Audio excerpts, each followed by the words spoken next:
No, I think he had another game, yeah. Go again? Who?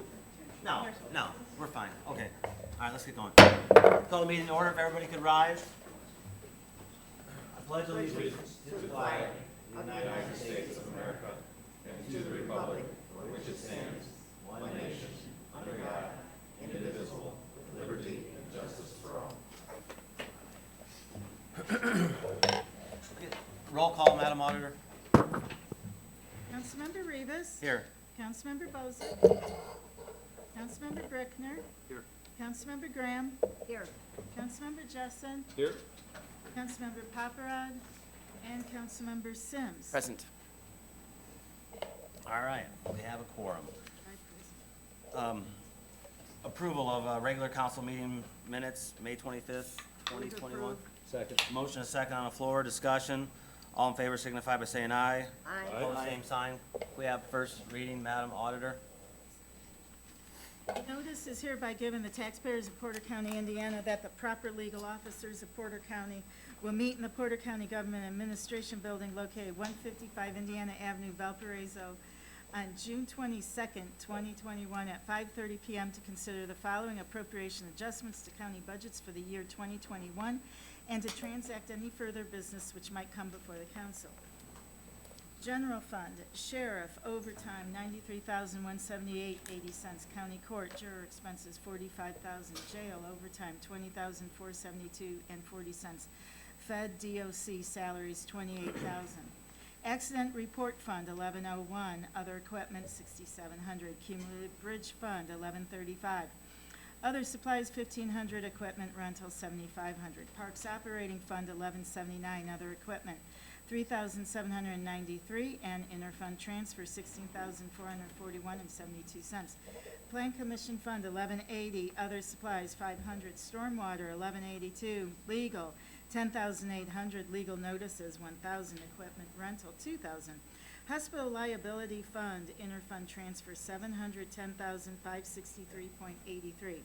Hospital Interest Fund, medical insurance, $710,563.83. Foundation holding account, interfund transfer, $3 million. Foundation budget fund contractual, $3 million. Coroner fatality review fund, $49.30. Other supplies, $200. Other equipment, $3,000.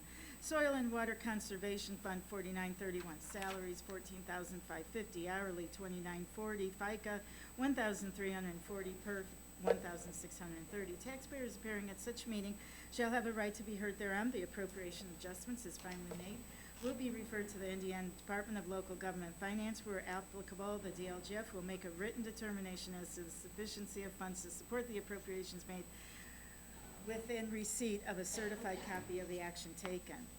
Published June 11th, 2021. And that concludes first reading.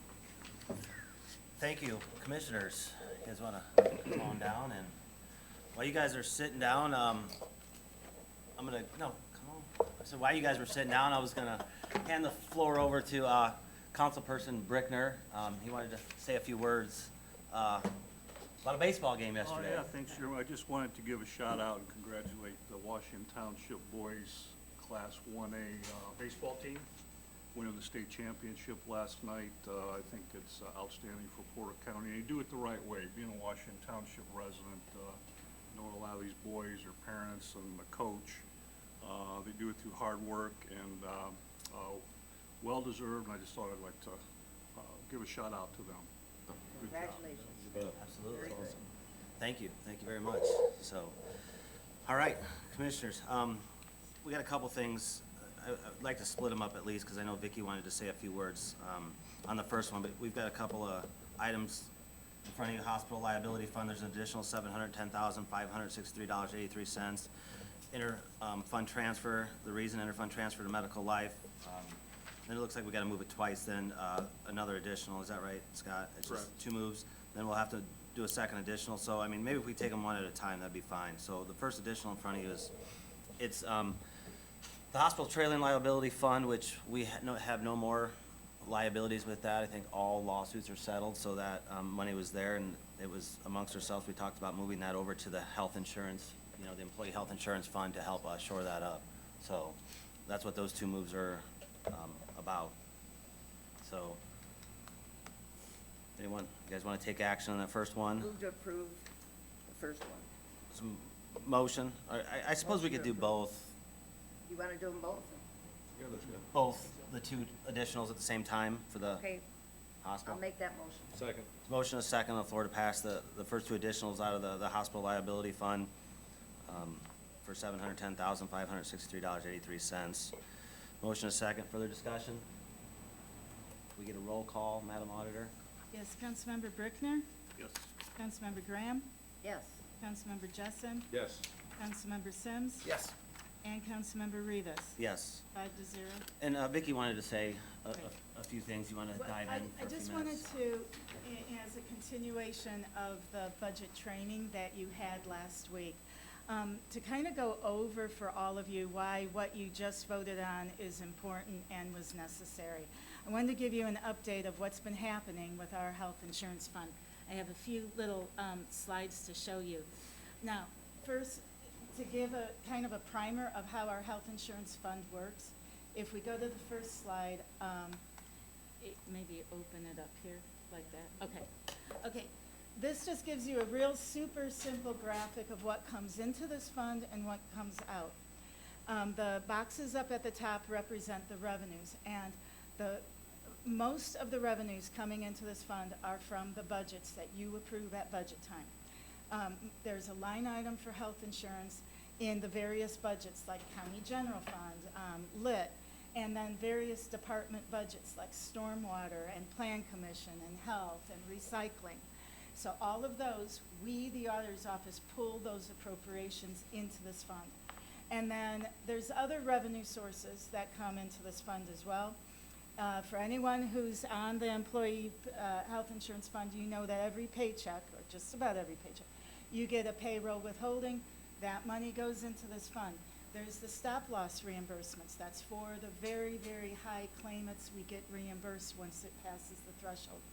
So we know how much is appropriated. We don't necessarily know what these other revenue sources are coming into the fund. Where does the money go? It just goes to pay the health care costs. We are self-insured in our county.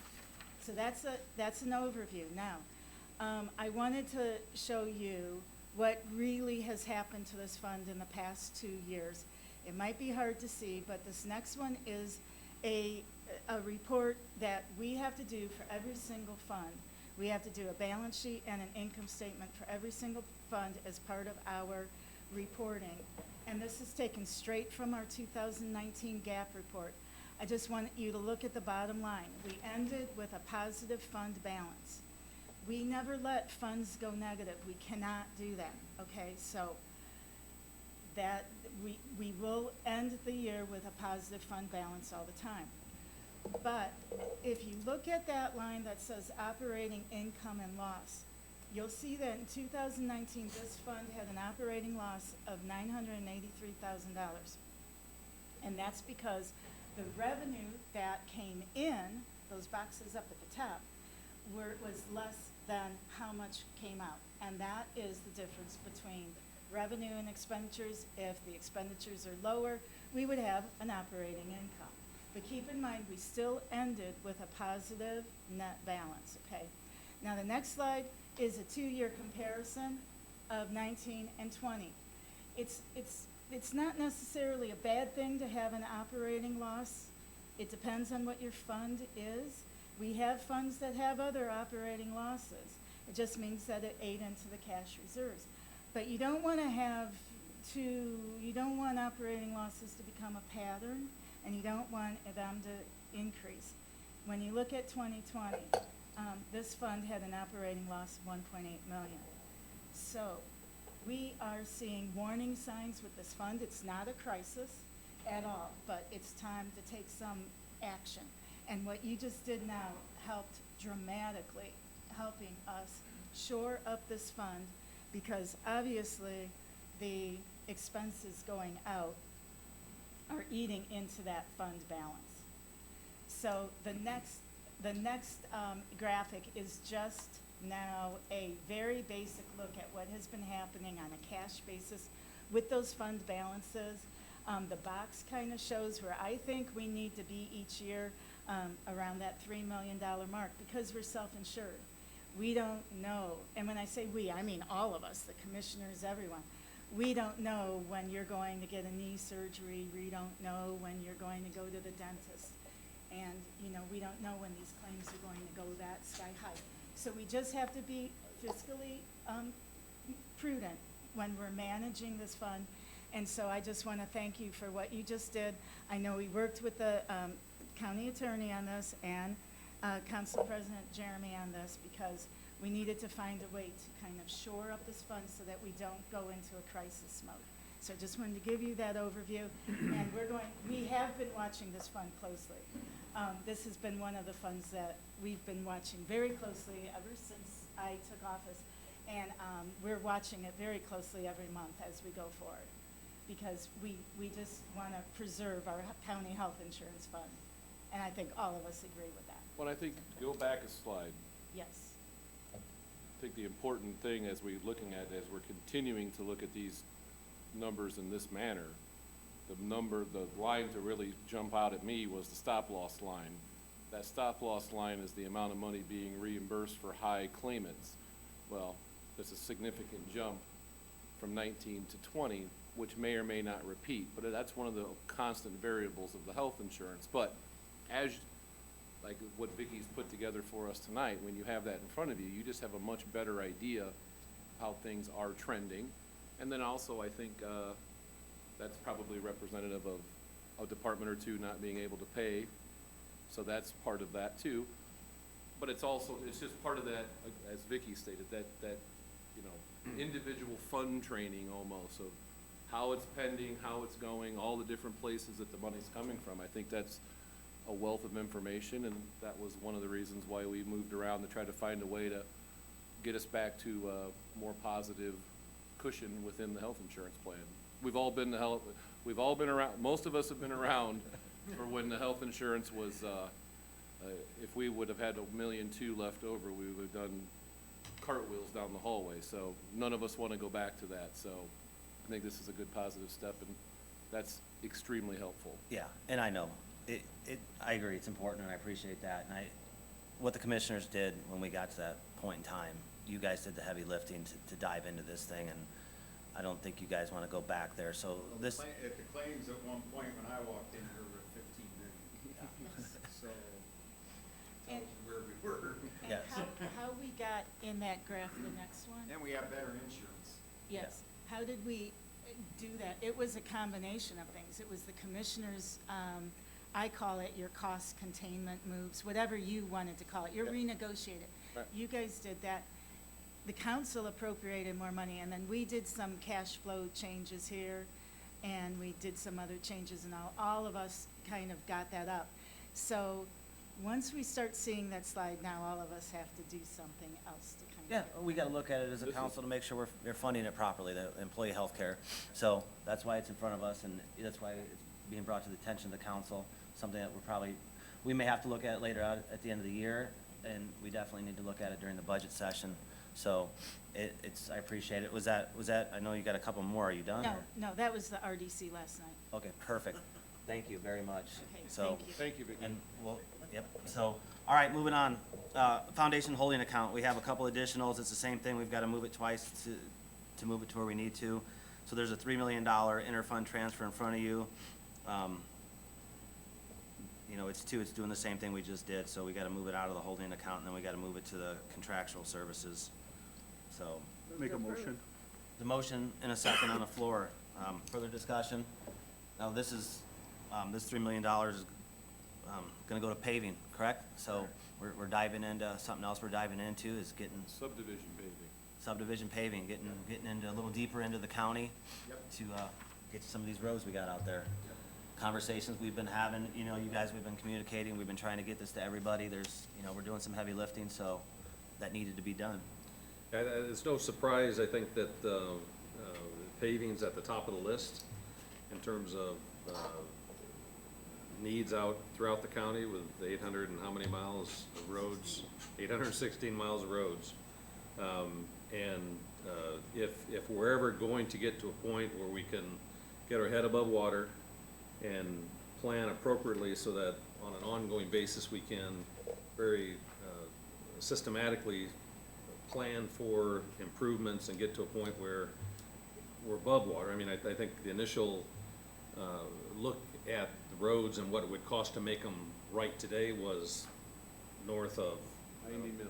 $90 million. To get to a good pacer rating. To get to kind of a starting point, frankly. So we're woefully behind on the roads, and for those of you that have driven many of the roads, you can appreciate that. For those of you who live in, I think it's maybe 11 subdivisions that we're going to, 13, Yep. that we're going to attack with this specific money, you can fully understand and appreciate the importance of it. And from my vantage point, I view that there's probably not a better use of funds that we have today. And in my mind, it's just the start, because we've got so much more work to do. So I think we're in a great position to do that, and I think this is a good first step. And if, I don't, you know, you got a couple guys behind you, I think we all know Rich, does, who's the guy with the full head of hair to your right there, Scott? My name is Matt Gavelic, and I'm the county's highway engineer, and I work on roads and bridges, and so I help plan and program these projects as well as inspect them. The subdivisions that you guys are going to attack, are they all over the county? Yes, and they're rated from, we started at the worst and are working our way up. We have over 380 subdivisions that we take care of. So it's all data driven. And, you know, I think the one thing that we learned with the stormwater fee is that when you have a dedicated source of funds that's reoccurring every year, you can plan and program better. I think we've exhausted, this last year was a good year for us to analyze the money we get from the state and why we get what we get from the state. And I think we've all realized now that it's not enough, and we're not gonna be throwing any more stones down at the state. We have to figure this out here within these four walls. And I think we're off to a good start. And I think we have a lot more to talk to you about and a lot more data to give you. But it's a good start, but I think it's the constant push from our office to try and get more dedicated funding on a reoccurring basis. Because if that money is, you know that money's gonna be there pretty close, the ability to implement a plan becomes more real. And I think that's where we're trying to get to, is working off a plan. And then at that point, we wanna take this out 4 or 5 years.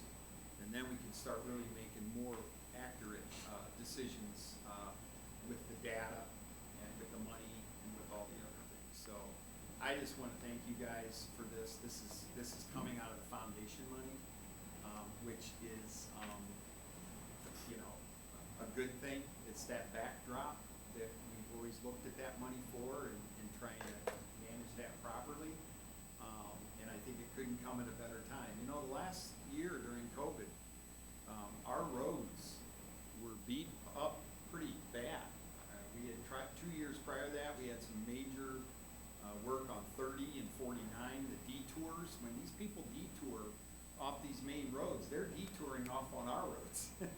And with all the people coming over here from Illinois to golf, get their hair done, buy liquor, whatever they were doing, that was adding additional traffic to our roads in a very significant way. We saw it.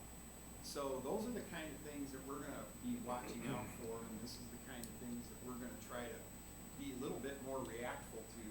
But again, it gets back to that plan. We wanna be more planners, and we wanna be able to, when any one of you call up and say, what are we doing this year? I can shoot you over a GIS map and say, here you go check it out.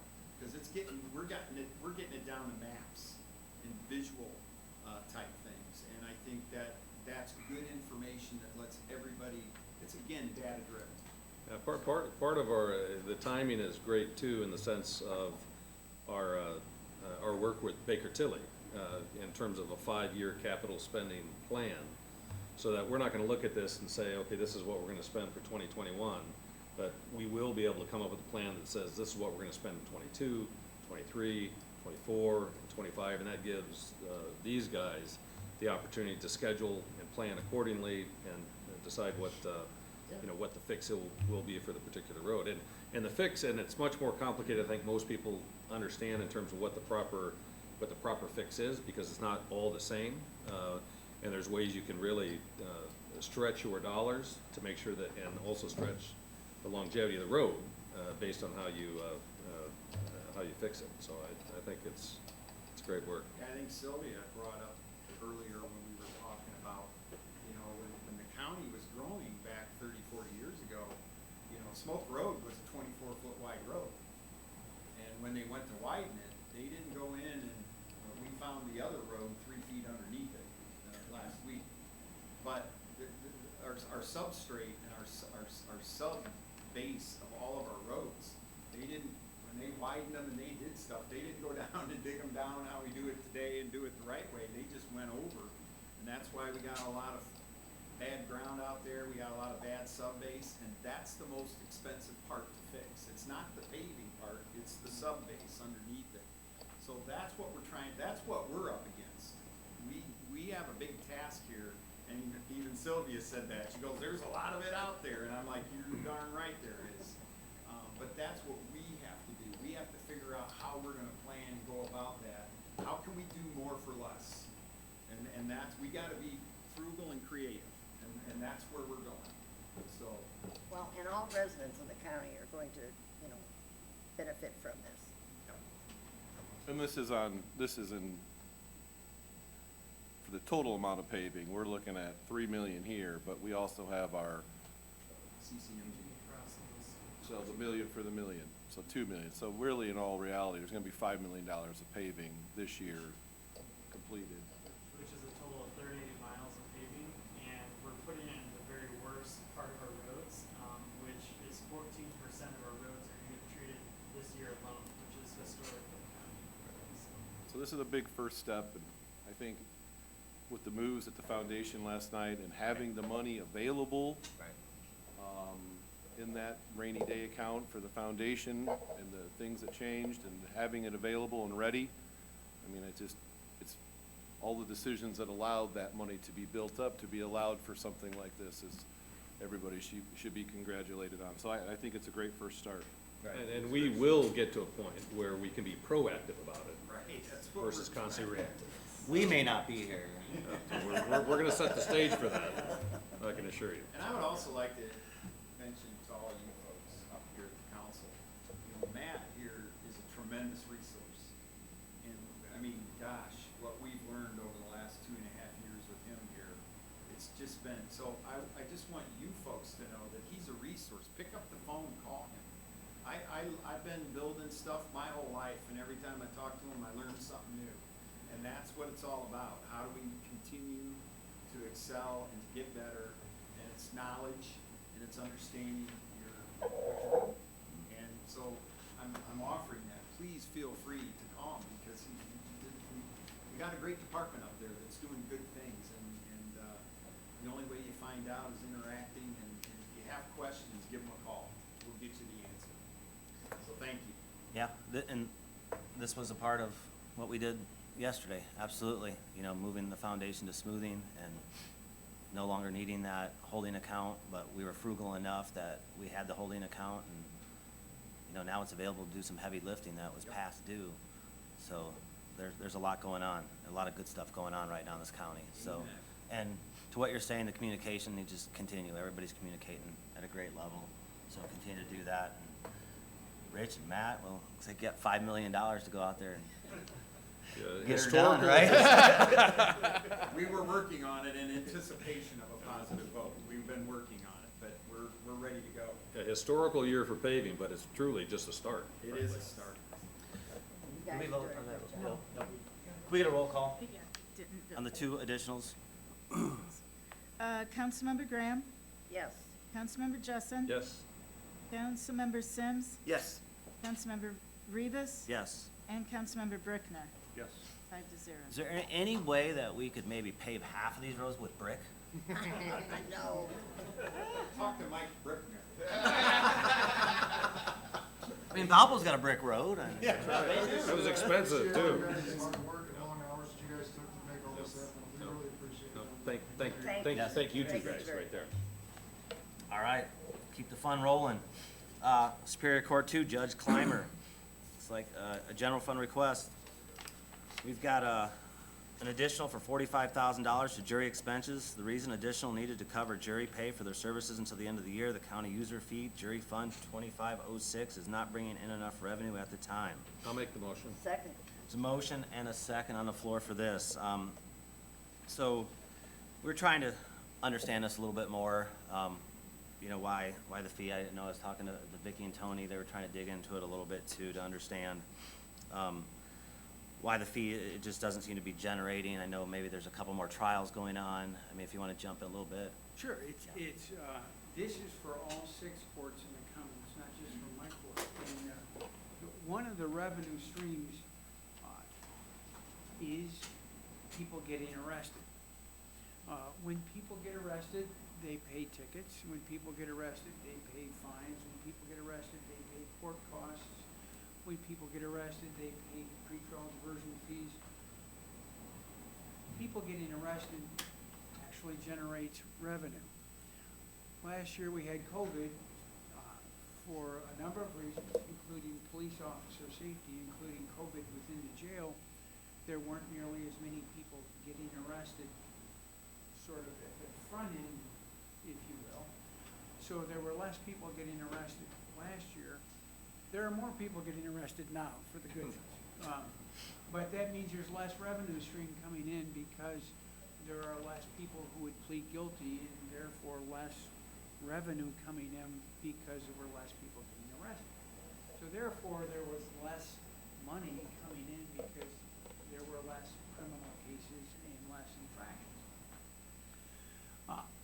But the good news was last year is after March, there was only one trial. That trial was a murder trial. Murder trials are expensive. So although there was significantly less money, there was also less expenses generally. Right now, we're working off of people who had gotten arrested last year and that are getting arrested now. And Judge Fish is in the 4th week of a murder trial right now. His case will finish sometime this week is what I have been told. Judge Bradford is sitting in this week right now trying a case for Judge DeBoer. I'm going to start a case next week. So what has happened is the cases that would have been tried last year were put off until this year because of COVID. So we had less money coming in and we are now going to have more money coming out. And we need to pay jurors. We need this money to get us through the end of the year. I talked with Vicki and she sort of explained to me how it is, how we've gotten to where we are. We should know more towards the end of the year how the revenue streams are going to change based on COVID. So this, in reality, is an offshoot of COVID because we stopped arresting people, and we still are having trials for those that have been arrested before. We need to pay jurors. People have a right to have a jury trial, so it's an expense that we need to have. The way to minimize this in the future is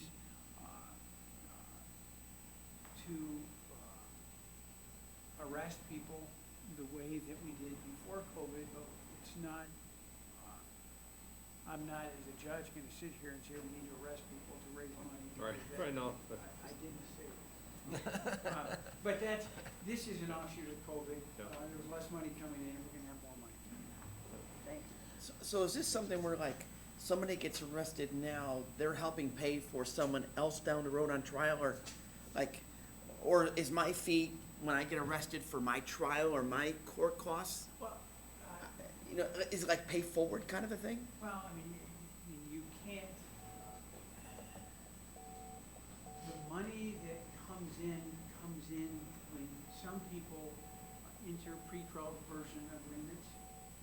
So those people aren't pleading guilty. So when the Valparaiso Police Department used to arrest a bunch of kids at a party, and then there would be a whole number of people who would enter pretrial diversion agreements, then that money would come in at the front end because they're paying up front to have their case diverted or just dismissed ultimately.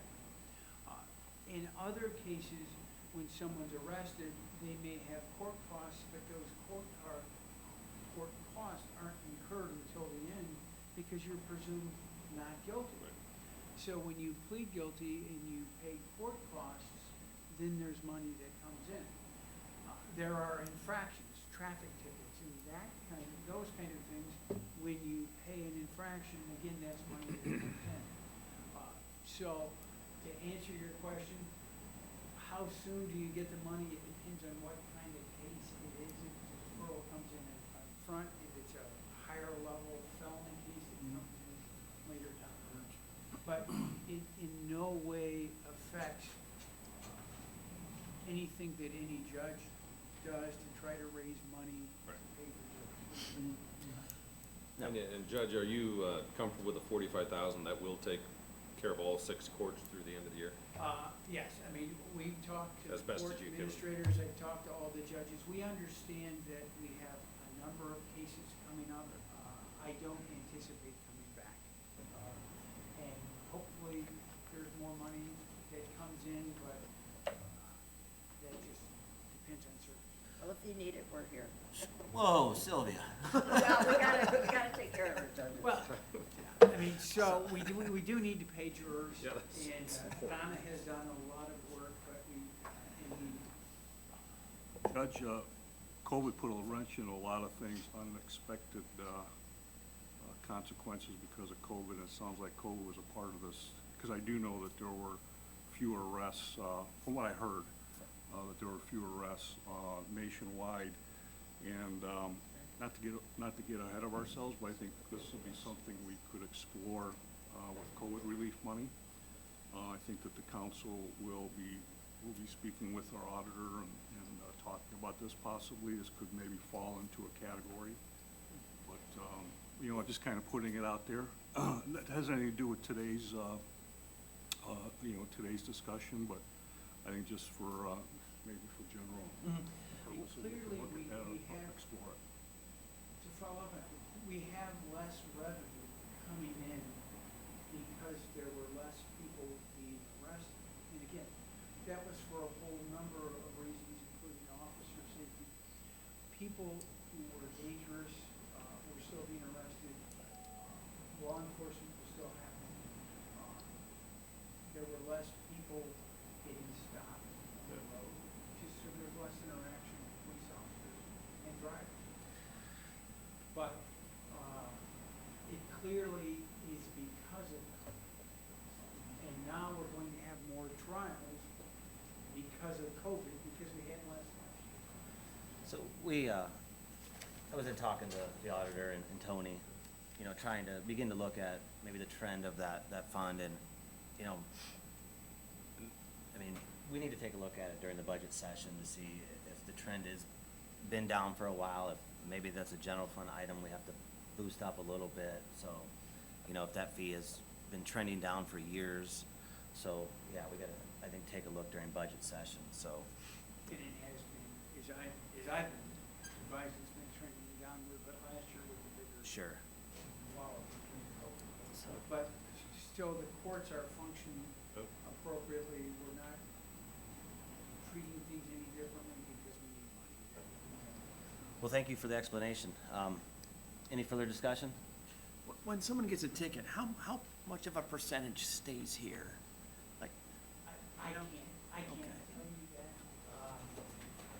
It's all set, it's set in a. Yeah, it's Okay. statute. and- so I've heard that Yeah. ticket, a lot more money goes downstate than stays up here, but all the hearsay stuff, you don't know what's true or what's not. Huh? The majority of it stays up here. Does it stay up There's a here? small portion of it for various like child or state fines and certain things like that, that will in fact go down to the state. But the majority of it does stay here. It's just that it's kind of allocated amongst multiple different people. Okay. And then how then it's split up depends on if it's court costs or if it's pretrial diversion or, so there are all kinds of formulas that we don't set ourselves. Gotcha. But we still need the money coming in to be divvied out. Any further Makes sense. discussion? Do a roll call, Madam Auditor? Yes, Councilmember Jessen? Yes. Councilmember Sims? Yes. Councilmember Rivas? Yes. Councilmember Brickner? Yes. And Councilmember Graham, Yes. 5-0. Thank you. Thank you, Judge. Keep up the good work. E911, Director Anthony Stewart, where'd he go? There he is. E91 Foundation Fund, there's a transfer of $1,699.99 from training and education to other equipment. The reason transfer needed to purchase of Surface Pro for Deputy Director. I'll make the motion. Second. This guy needs Surface Pro? He makes contact while he's at home, he researches stuff, he's been very good about staying abreast of everything here. How's he doing? Does he deserve one? Very good, very deserving. So far, I can trust him. I apologize. It's Joe Barboza, we introduced Councilman before. So Joe Barboza is a new deputy director. He comes with a wealth of knowledge and experience. He's also the previous location he came from, he was one of the administrators for our current phone system, CallWorks, as well as being able to handle the Active 911 system we use. He's already taking rather large leaps to improve our current CallWorks system to where the dispatchers will have different capabilities that we didn't use before. So, what was your name again? Joe Barboza. Everybody here? Joe, everybody know Joe? Did you guys go to the open house? I did. Good. Great, perfect. Thank you very much for coming out. Puerto Rico, sorry. I didn't go. So as we, of course, the open house was great, appreciate that. Any updates on activation, moving in, and So currently, we have two issues we're trying to correct. One is the connection with the state for our radio system, and the other one is a multicast issue we have internally. County IT is doing a great job trying to get that fixed, and we're hoping to have the move in the middle of next month right now. Perfect. Yeah, sorry, I missed it too. I was out of town. Maybe me and Greg will slide over there. I was not in Puerto Rico. But I appreciate everything you guys are doing. And, you live in Portage? Yes. Right? Perfect. That's awesome. I love it.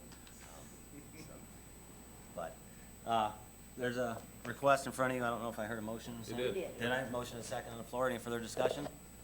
All in favor signify by saying aye. Aye. Opposed, same sign. Tony, Joe, thank you. Thank you very much. thanks, guys, have a good evening. Porter County Sheriff, we got some requests in front of us, an additional, there's a Sheriff General Fund additional of $93,178.80 overtime. The reason to cover the cost of filling two positions at the overtime rate to provide security for 157 Franklin. There's also a Jail General Fund additional request of $20,000, $472.40 to overtime. The reason it's the same, to cover the cost of filling two positions at an overtime rate to provide security for 157 Franklin. So, maybe we can take those two, they're the same. This is I'll make a motion to approve. motion on the first two? Yeah. For the security? First two. It's a motion Second. and a second on the floor. Discussion? Maybe, give us here the presentation or the pitch.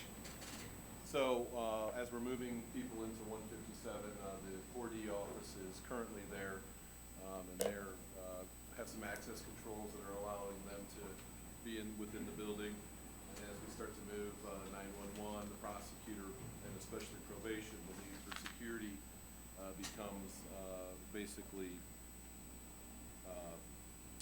no way around it, considering we're having 40 to 50 felony probationers coming through the building a day. So in working with the sheriff, the plan is to, at this point in time, address this fully at budget time, okay, on whatever that final fix is. I think right now what we're attempting to do is, you can't just give anybody a gun and have them be security, so there's a process to get people trained and to allow that to happen. So in the meantime, as we're moving these departments in, if we use a sheriff's officer, if we use a jail officer, they are gonna be getting overtime. So that's part of the reason why it's an overtime issue. I think in the short term, I mean, that's in the short term. In the long term, we're going to be attempting. We're not sure what that is going to bring us as far as part-time security officers, whether or not that's going to be, whether or not we're gonna get a lot of people interested in that or not, and whether or not what that will be like to schedule. But for now, we're attempting to get people moved in, make sure it's secure, Most of the building has been, the way it was designed with the access controls and the different lobbies has reduced the need as much as possible for the amount of security out there. But this is one of those issues where we know we need security in the building. We know we need to address it long-term at budget time, and whatever that may end up being. And I know the sheriff has been making some strides as far as, trying to figure out the best way to financially handle this, but this is the stopgap to get us now. I believe that's projected to get us to the end of the year.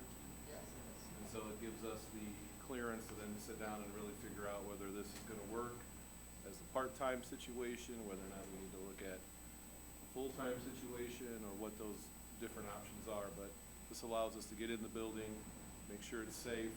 We already have the metal detector, we already have the fever reader, we already have the access control, so the basic moving parts, the furniture and things like that, we're working on now. So this is really that last piece that would allow probation to move in and to deal with that. And as we've talked a lot with the sheriff's department, it's not an uncommon occurrence when you have somewhere between 20 and 50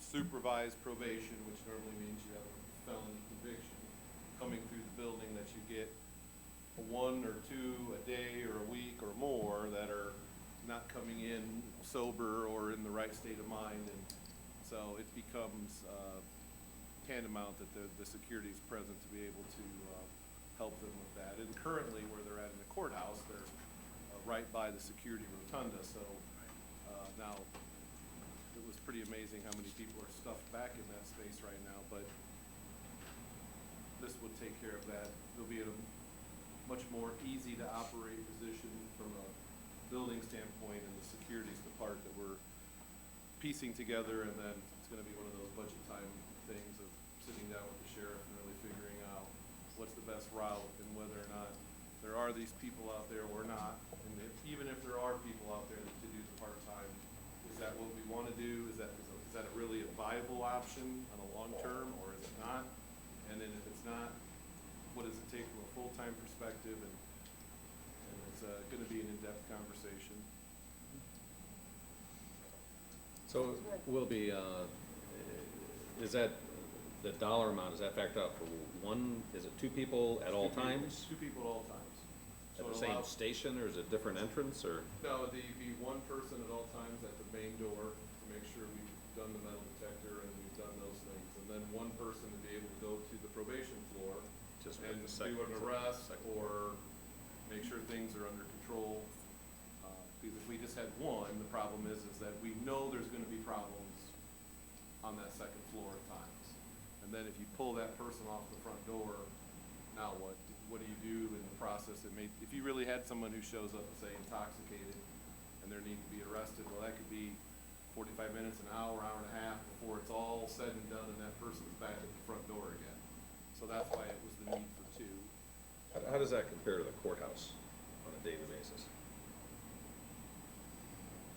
We have one, I'm not sure between all the courts, we have three in the north. I'm not sure what they have here. It might be, there's at least There's five. at least five. There's at least yes. 5 in the Valpo courthouse. Are these gonna be full officers working this, or be retired officers? What's the hourly rate gonna be? The hourly rate, we have estimated it to be high on the high end, because we don't know who we can get to work, who we can need, how many people we can use. So we estimated it high, and then whoever works, it'll go down to that rate. So yes, they'll be paid overtime. What will the hourly rate be for a full-time officer to work security? Again, I didn't even bring that amount, but it's over $30. And the hourly rate for Jailer. non-circuit, right, a jailer to work security? Much lower, but we don't have jailers that we can spare right now. We hired 4 new last Monday. They will not be out of training and off of FTO for months. We have 3 new ones that were recently, they're on the floor now, but we can't leave them alone. And we've got 1 empty spot, and we've got a couple people that have already told us. So we're possibly looking at $30 to $35 an hour to work security at Plus, 157 Franklin?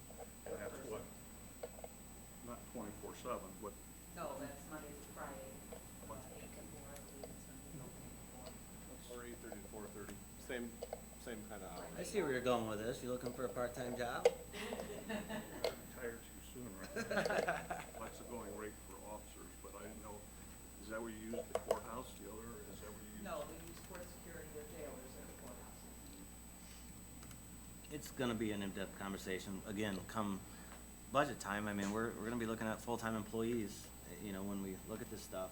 What's in the current overtime budget? Now, I mean, we're gonna be the general fund, we're gonna be guarding that. I mean, we're looking at over $100,000.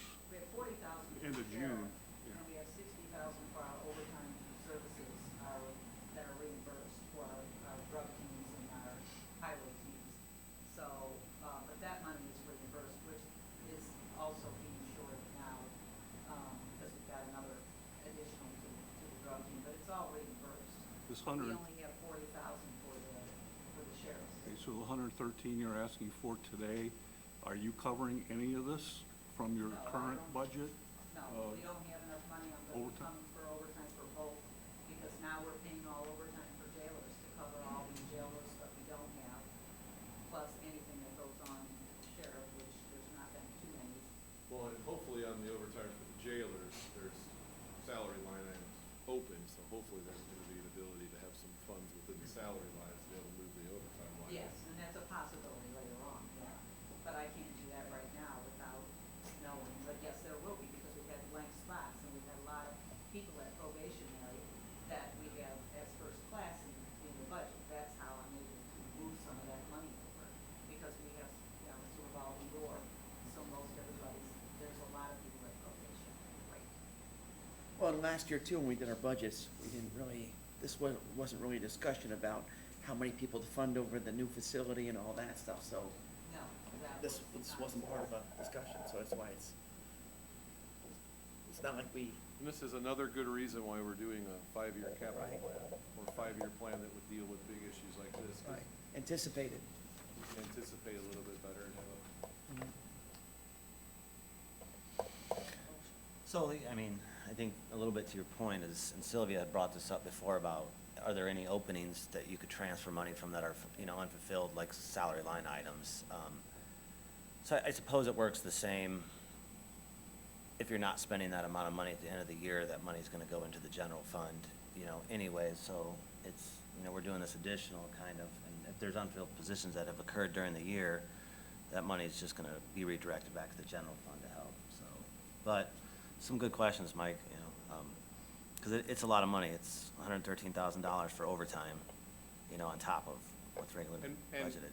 we, you know, I don't wanna say this and then we're back here in November, but we shot purposely high to not have to come back.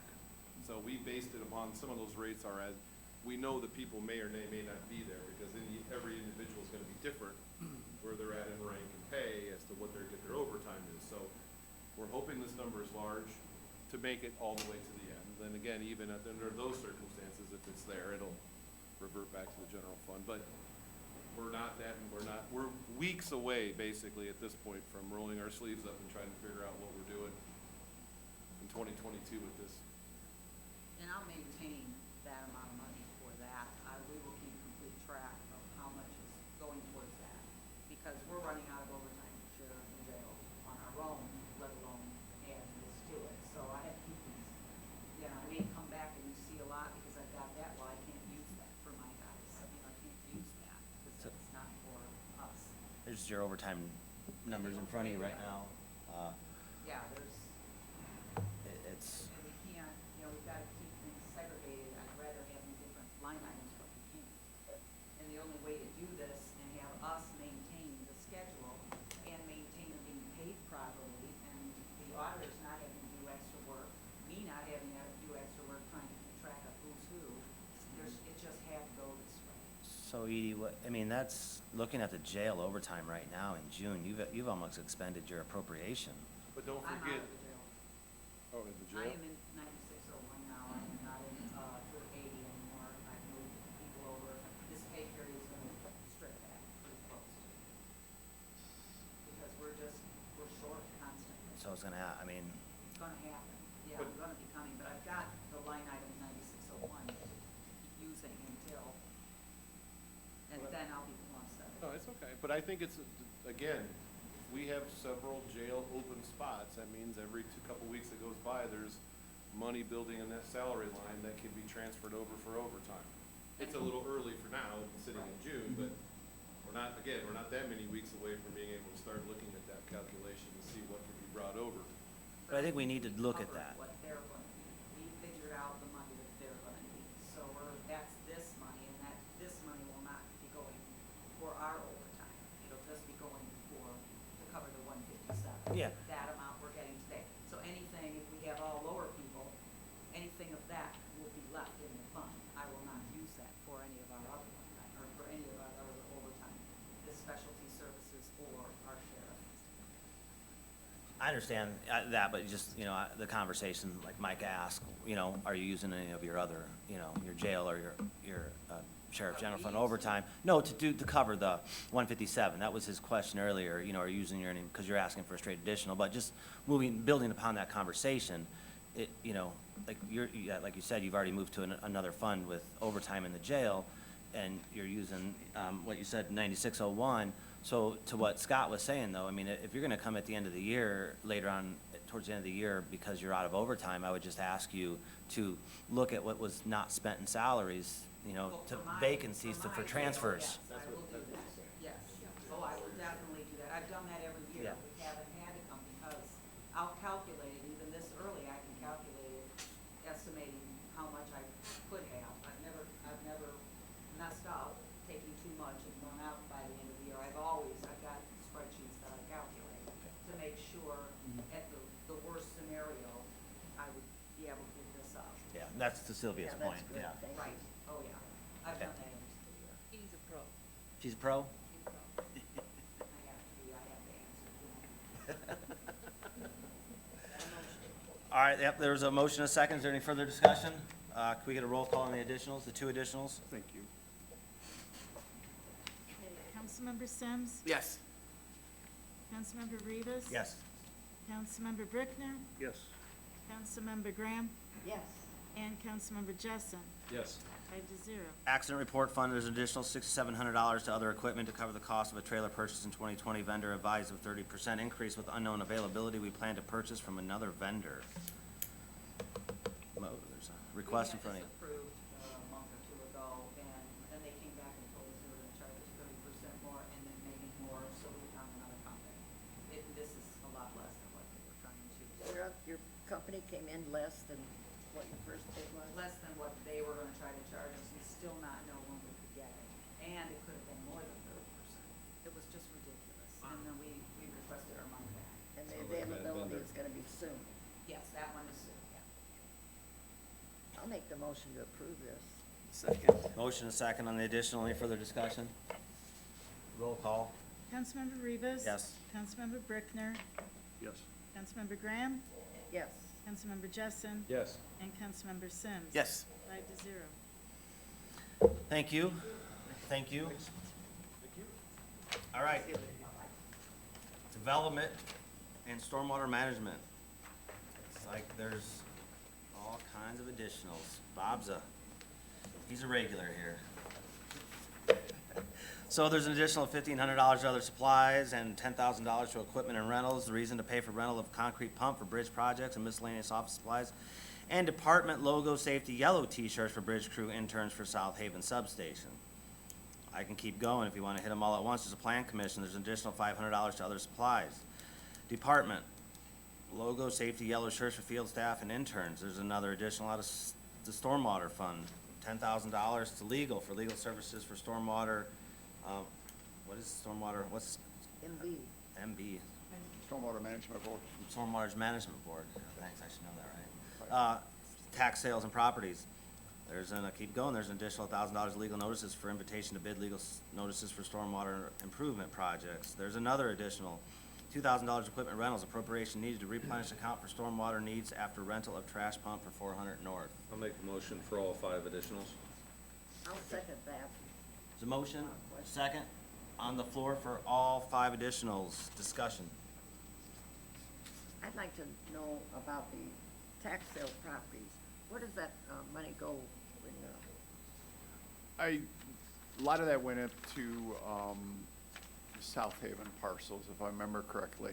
There were a number of parcels, especially up towards US 6 and where Squirrel Creek exits the South Haven area, and there's a bridge there under US 6.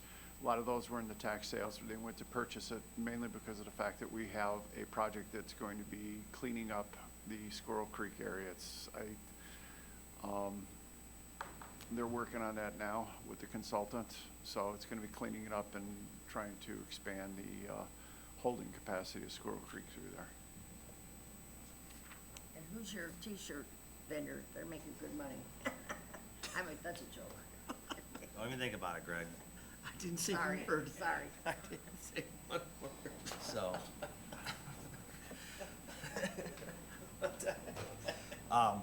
So, We got one here. you know, the additionals, the question is always, right, I mean, there's a lot of additionals, is this just that you didn't budget, you're asking for more money, is this just the workload is increasing throughout the year? Well, I mean, It's taken out of the reserve funds because of basically, stormwater. I will tell you that it's tight, with that. So we do take it out of reserves because the other line items we have, with stormwater, I mean, we really don't have too much play. Plan commission, same thing. A lot of the money is in personal services with plan commission, or, I mean, I guess we could take it out of attorney fees for a transfer there on plan commission. So, no, there's not really too many line items in plan commission where we can actually do a transfer from. We try to keep that tight. I'm talking like the bridge fund, you know, an additional $10,000, you know, is it unexpected? I mean, in that line item, why? Bridge fund, we do have quite a bit in reserves in that situation, if I remember correctly. Yeah. So we do need to use that, and we do have a lot of contractual business that's gonna be coming up with the bridges. We've got a number of NDOT lettings that are gonna be coming up, and also, we have some overruns, I know, for with Bridge 62 that we're gonna have to be paying NDOT on. So. I guess my didn't- point is, we get into budgeting session, I mean, if we're gonna be doing more work, I mean, it's budget, know, look at the but- proper budget higher. That's true, but I mean, we could if you want to see it that way. But I mean, with the reserves and everything like that, the reason why we have large reserves in bridge and we also have in stormwater, if we have a bridge fail, that's probably $2.5 million like that, gone, just to take care of that bridge.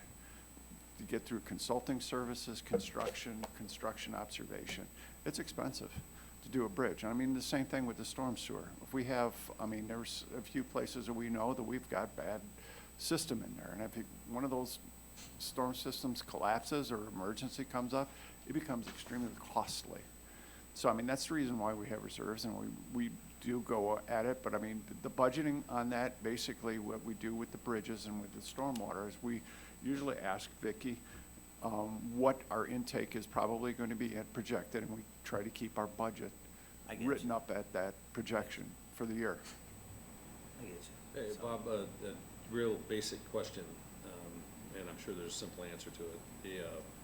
The rental of a concrete pump for bridge projects, Correct. is that something, should we consider buying one, or do we have one, or? how does- That's one of those large trucks that you see going down the road with the folding up pipe on it. That would be a very costly piece of equipment to purchase. And it's something, yeah, we're gonna use it, but probably not enough to Okay.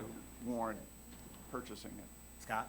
I think what, Bob, I think what Jeremy was mentioning is if we look at the bridge out, forecast for 2022, we're gonna spend more. Right. I think what they're saying is that at this budget session, they would rather look at it at the budget session and build the budget for 22 based upon what we think the workload is going to be. Same thing with stormwater, in an attempt to reduce the amount of additionals in June. Which would be a slightly different way than we've been budgeting, I understand, but I think that's what Jeremy was kind of. I mean, yeah, we can do that, because I mean, I have already kind of projected out for the commissioners a 5-year spending for the bridge. And I do know that there are going to be a few years where we are going to be spending more than what we're taking in with the taxes. Not much, but we are going to be spending more, because we've got a number of bridges that are going to be coming up and hitting us in 1 year. Example, I mean, we just sent NDOT $1.6 million to get Bridge 62 going this year, and I think that was in January we sent that out, or was that in December? We were trying to close that up. Might have been December, because we let it in November. So, I mean, we're gonna have a number of projects coming up. Beginning of next year, I know one bridge that's gonna be coming up, it's probably going to be 1.5 million. We're gonna be Yeah. firing over to NDOT. It's just planning, like Scott said, it's just planning. We know, you're gonna get into some heavy Right, lifting, so, right. and we understand revenue and expenditures, so if you're gonna be spending in, budgeting into the surplus a little bit, but that's what you gotta do, that's why you build a surplus up, and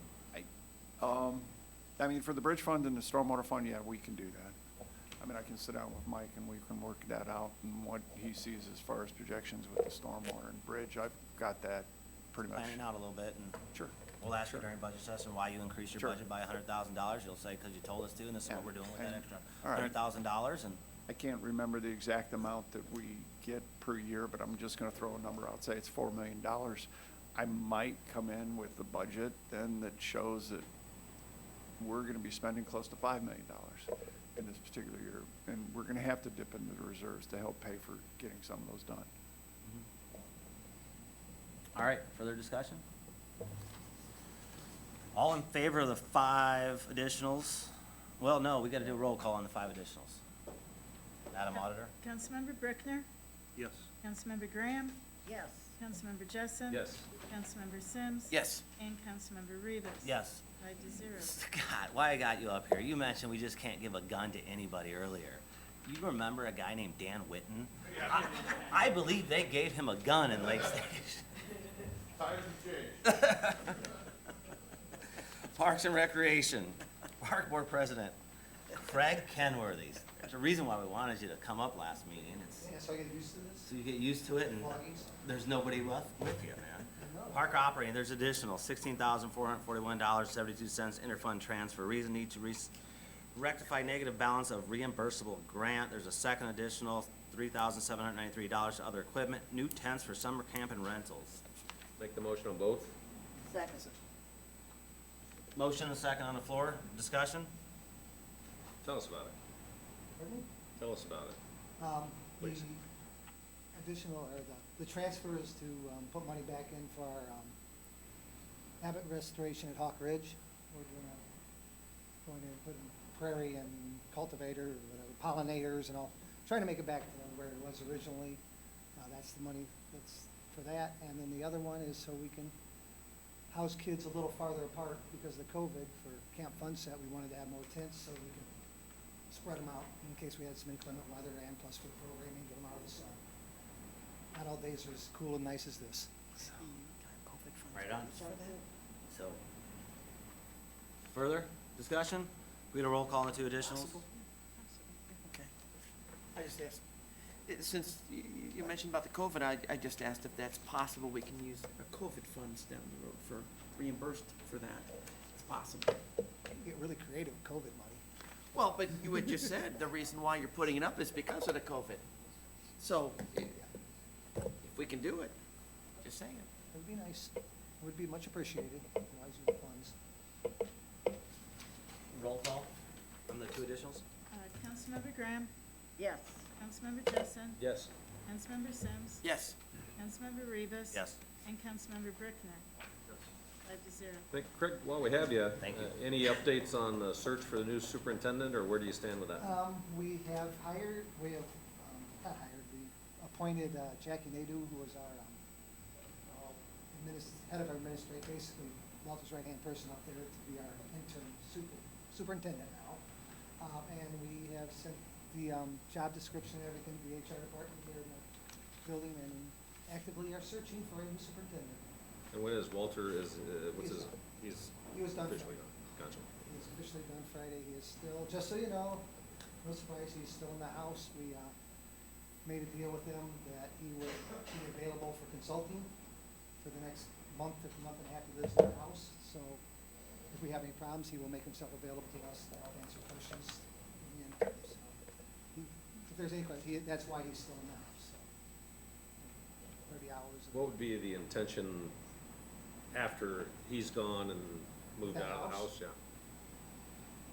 In a perfect world, I would like to get more money and pay the superintendent more money. out of the general fund and take that house and put it up for rent as a revenue.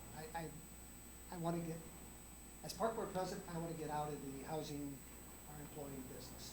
I think those houses have the ability to create revenue, and we can create revenue, and our employees can go back to buying homes and be productive parts of our tax-paying community. We actually have 3 homes right now that could be rented out, and I don't know how to, this is the easiest way. We got one at Sunset. I would love to put a first responder in it at a reduced rate, so we have someone in that building all the time, you know, and it's a 3-bedroom house, you know. Who lives there now? Nobody, it's empty. So 2 of the 3, there's nobody in it and hasn't been. Actually, we have 3, there's 2 people in it. We got, one of our program directors is the one on 700, which is on the south side of the park. Then Walter is in, currently the one at Brookdale. And we have, it's crazy, we keep buying this land and we keep coming up with houses. And part of the houses we can't rent because of the grant, because we just can't have revenue, but there's a couple other ones we're looking into trying to, fellow park board members, we're looking into trying to figure out, okay, how do we put people in these houses, because an empty house is gonna rot. So, one of my theories, and I've talked to the other board members about it, is we have one in Brink Across, that possibly we maybe talk to someone from the National Lake Shore, who's on an internship in the summer. Say, okay, here's a house, maybe this helps you guys out, maybe they can help us out. It's gonna be I wanna be more symbiotic with all this, you know, if we can help people and they can help us and we can put someone in that house, we gotta pay utilities on venue. So we currently have, just so I know, so we have 3, and there's 2 of them are occupied with county employees. Yes. One past, one current. Actually, and we have 3 there, I misspoke, we have 2 more at Brink Across. So we have 5 homes, 2 of them are occupied. 2 of them occupied. And have those 2 that have been occupied, has that been viewed or considered as part of the compensation for It those is part of the employees? compensation For package. both of them? When Walter was hired, and up before Walter, the compensation package included the home. Was part of it, we pay. Per his contract? Per the contract, yes. And our goal is to get away from that. I think we can. Seems messy. Do any of them need a lot of renovation or anything? This is kind of a sore subject, but I've asked for an independent survey on the houses. We've had the ones that Brink Across looked at. One of them is kind of in a little disrepair, the other one is in much better shape. It might need a furnace. The ones that are currently occupied, I haven't been able to get in. I want to hire a home inspector and put them in those houses and find out where we're at. It was something I tried to get done, the last year before budget, because I wanted to know where we were at. So if I came to you guys for more money to fix these houses, here's the reason. Unfortunately, that did not happen. That will happen. That will happen in the next month, one way or another. So I'd like to get these homes and find out where we're at with them and move forward and get them occupied by people that can help us. So if the house is sold, the foundation would get that money, or would that go in our general fund? If we sold the home, Correct. it would go in our general fund. We Okay, own the so homes. you were gonna come in front of us and ask for us to use general fund money to help fix a house that, if it's sold, it would go into your fund? Yeah, Okay. much like. See how it sounds kind of You- ludicrous, Well, right? you guys own all the. Okay. All right, I just county wanted to make owns sure I these was homes, understanding and that. Okay. if they fall down, it's the county property. I mean, It's foundation property, though. no, it's not. The foundation does not own any of those homes. The homes and property. are Okay, so owned then by if it's Porter sold, then County it would Park. be It would our go- county money then, wouldn't it? No. We are our own landlords. We own our own property. Vicky? Sure, Craig, I think we might have to have a legal discussion about that one. I have been told that if we sold any of our property by our attorney, that money goes back into our funds. The operating fund, 1179? We hold deed to all these properties. The Porter County Parks Department holds deed to all this So property. again, if you hold a deed, why would you expect the county to use our money to help? It it's not fiscally responsible, that's. Well, if we did do that, we would use that money to improve the parks, which would keep us from coming to you for monies for helping improve our parks. You may not agree with it, may disagree with it, I don't know, but that's, Yeah, and that's something we can Right. figure We out. could I ask don't want to get in an our argument with lawyer you about about what we're gonna do with our money if we sell a piece of property. I mean, it would, we're not gonna put it in our pockets, it would But- go back to help But to go with what you increase said, we our use of our probably, property. okay, but we probably need to have a discussion, like, when you were talking about taking the house allotment away from a possible next, Yes. you know, superintendent, and then that would be our money paying that, and then you would sell the house, and we wouldn't, I didn't say I was gonna sell a house. you said you wanted to sell I this said I house. was gonna rent the home. I never said I was gonna sell a house. That never came out of my mouth. Okay. So, yeah, great Kind of a conversation. more specific question that I have, Craig, is, so the most important thing is to get a new superintendent. Yes, I mean, that's arguably, what we're yeah. worried about. So as you were advertising for that position, are we advertising a certain salary, I assume? Is it a salary plus the house, or is it The part of house the? does not include the That's it. salary. Did not include the house in what we advertised. What is that salary? 57.4, I believe, off the top of my head. That's close, I know Okay, that. all right, thank you. Is that what Walter was getting? I didn't. That is what Walter was getting plus the home. Okay, so now you're asking someone to replace Walter's position without the benefit of the home. Correct. Okay. Are there I mean, is that I mean, it seems like the house would be a nice extra feature. It would be. Is it gonna be hard to find a candidate that would? They'll find out. I guess we're gonna find out. Okay. I don't know. What did you increase that salary to? I mean, Well, they'll, like you said, they'll find no, out. what are they What would I think, or what would you? well, have you advertised the salary at a certain? We've advertised that salary at 57.4, Same as which is what what Walter Walter got. was getting. Craig, Hey, is that okay, comparable, I missed is that comparable to other park superintendents for a county our size? What's the going rate for, I wouldn't know. I, quite frankly, I don't know. I don't know. I'd be To be in a honest with you. competitive, I mean, I would say it's close competitive. It was really competitive when we threw a house on, right. I mean, you throw a house and utilities on top of that, it's that's a $70,000 a year job at that point. I just wonder what other park superintendents in other counties similar to Porter I've never done the County- research, sir. We're Might just, wanna jump into that a little bit, especially if you don't get the responses you're looking for. we might have to do that. Yeah. So, all right, We'll see what happens. Any other? yeah. No, thank you. I know sometimes Okay. we ask some questions, Oh, I so don't mind. I appreciate I'm you. not afraid. I appreciate you coming, seriously. Thank you. Thanks, Thank Craig. you. Coroner, we got a coroner fatality review grant fund, additional $200. Other supplies, reason additional needed for for 2 walking tape measures and 2 fingerprint kits. There's also a second additional for $3,000 for other equipment, additional needed for a single deck cot tray for the 2012 transport van. Couple, Motion to approve. Second. motion a second for the 2 additionals. Discussion? Hello. What's a fingerprint kit? Well, I mean- it's a little, it's kind of like a makeup compact powder, except there's ink, and then you have paper with it, and then you can, So you think? it's like a police station, except it's A more mobile compact. Mobile, yeah. And this would be for, I would imagine, for people you can't identify? Yes, it'll help sometimes. And they're not very expensive. And then the walking tape measures, those are primarily used for motor vehicle accidents. The crash scene investigators do their investigation and then we do ours.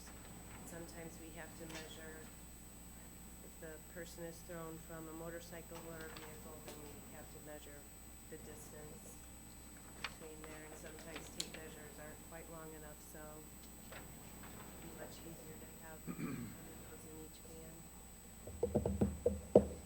Further discussion? I think if we need a cot tray and tape measures and fingerprint kits, I think that seems like a pretty reasonable. Can we have a roll call reasonable on the request. 2 additionals? Yes. Councilmember Jessen. Yes. Councilmember Sims. Yes. Councilmember Rivas. Yes. Councilmember Brickner. Yes. And Councilmember Graham. Yes, 5-0. Thank you. Thank you. Easy. Thank you. Soil and Water Conservation Fund. It's like there's an additional $14,550 of salaries, $2,940 hourly, $1,340 FICA, $1,630 to PERF. The reason to supplement salaries with monies received through the various federal, state agreements for services and establish a meeting stipend for board members. Greg Sims, what happened here? Form 144, which would go to this, it's $0 to $7,100, district engineering technician, $0 to $7,450, program coordinator, up to $35 per meeting, 6 board members. Reason to supplement salaries with monies received through the various federal, state agreements for services and establish a meeting stipend for board members. I'll make the motion on the additional as well as the Form 144. I'll second that. Motion and a second on the floor. You wanna tell us? Yeah, what, Sure. In 2014, we started having agreements with the federal government and the state government to take on additional tasks. Prior to that time, it was just part of the conservation partnership. We just did the work as part of our daily routine. At that time in 2014, the federal government and state government came up with funds to pay the district. So for 5 years, every penny that was brought in went into our district bank account. In 2019, our board members, this is our chairman, Brad Hunter, decided that they would like to take some of that money and add it to our salaries because they felt like we were doing all of this extra work, we should be compensated for it. This is something that several soil and water conservation districts do across Indiana. It's not something that we just came up with on our own. They've been doing it for several years. And so what we're asking for tonight is to take the monies earned in 2019 and 2020 and then apply them as a supplement to our salary. And as you told Mike and myself, that this is a federal grant. and Yes, some of the it's, money comes from a federal agreement with the Natural Resources Conservation Service, which is a department of the USDA. Another part comes from the Indiana State Department of Agriculture through a Clean Water Indiana grant. So we're asking for 0 from the general fund. This is money we have in our bank account.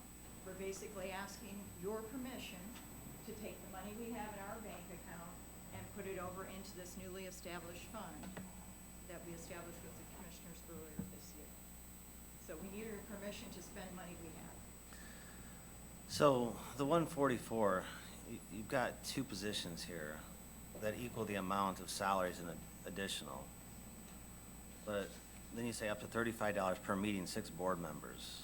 We estimated for the rest of the year, and you've been singing the auditor's office's praises all night, and I can't say enough about how they've helped me understand what needs to be done. So I went over and met with Tony, and I sent her a lot of emails. We estimated for the entire year, and then, of course, retroactive back to January of 2020. Because of COVID, and all of the delays, getting to meetings and things like that, we had hoped to establish this last year, but those delays prevented us from doing that. So we're estimating from, let's say, January 1, 2020 until December 2021, 2 years for the per diem. So maybe I'm missing it. It's Okay. quite possible. You're actually not hiring anyone. Oh, gosh, no. No, but I'm saying, it's these, you're giving to me, it looks like you're giving a raise to 2 people. That's correct. But then underneath it says up to $35 per meeting for 6 board members, but the additional, but That the, would be for Brad, for example. but the additional only adds up to raises for 2 people, but you're saying 6 board members, like you're giving also additional stipends out, is that coming out of another fund or I think something? it's at $29.40 for hourly, is that the stipend, Correct. Michelle? Yes, that's the amount for the Yeah. stipend. That's $35 times 6 board members from the beginning of 2020. Correct, yes, because we have to have kind of a catch-up there. We changed 1 board member, so he would get compensated for 1 year, and then a new board member from March and through December. So it's $35 basically a meeting. That's what it comes down to. I think what might be helpful, Michelle, too, is I know the federal government's giving you the money that's allowing for these increases. And that's because you and Jared Yes, are doing work on their behalf, that Yes. if it wasn't for you folks, they'd have to do it, and they don't wanna do it. So Exactly, said, they don't wanna You hire do it, we'll anybody give else you to extra do it." money, correct. and therefore should be compensated fairly for it. And we're qualified to do it. There's a lot of hoops to jump through in order to, for example, handle the contracts for the federal government. You can't just hand them to anybody. You know, we're fingerprinted and everything else. We have a login card. There's a lot to go through, so they can't just hire somebody off the street to come in and do it. And I appreciate the Brad, the board recognizing the work that the team does, because it is important, and to reward that, I think, is important. We're really very fortunate to have such a terrific board, and Brad, as chairman, has done an awesome job. And as a farmer, you couldn't ask for anybody that's more conservation minded. Exactly. He walks the walk, as they say.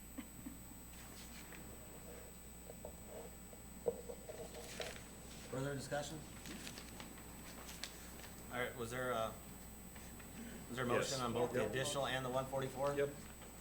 Need a roll call on both the additional and the 144. Yes, Councilmember Sims, Yes. Councilmember Rivas, Yes. Councilmember Brickner, Yes. Councilmember Graham, Yes. and Councilmember Jessup, Yes. 5-0. Thank you. Very much. We Well, thank you appreciate both. it. Have a good night. Take care. All right, that's it. We're done. Nikki, come on up here. You gotta sit in this seat up here. Okay, very good. Tony's gotta call the roll. They're transferred. She doesn't have to call a roll. You gotta practice? I haven't practiced. Oh, you have? Take the sheet home. Who knows, you might need it one day. So basically, what this is that, ever since last year, we've had a vacant full-time position, and this year, we. There's not even a motion on the floor yet. I'm sorry. No. Go ahead. Sorry, go ahead. You couldn't fit, nobody, All right, there's a transfer in front of you for $2,000 from salary to salaries, continue to utilize part-time help with money saved from unfilled salaries position. There's also a transfer from auditor, $6,000 from salaries to contractual services to cover the cost of the annual required indirect costs. Allocation plan for 4D with the federal reimbursement to the general fund. I'll make that motion. Second. Motion is second. Discussion. Vicky, continue on. I Okay, so the apologize. first one deals with the fact that we want to transfer from a vacant full-time position into hourly. I came before you earlier this year with the same request, and I thought that that transfer would be enough to get us through. But we have continued with this hourly person, and I think that this will be the last of it. We were one of the departments that hired one of those furloughed individuals from the Memorial Opera House. And so she has been helping us out on an hourly basis, and so it's saving on the salary amount. And by saving on the salary amount, we also want to transfer to pay for the DOSIT indirect cost program.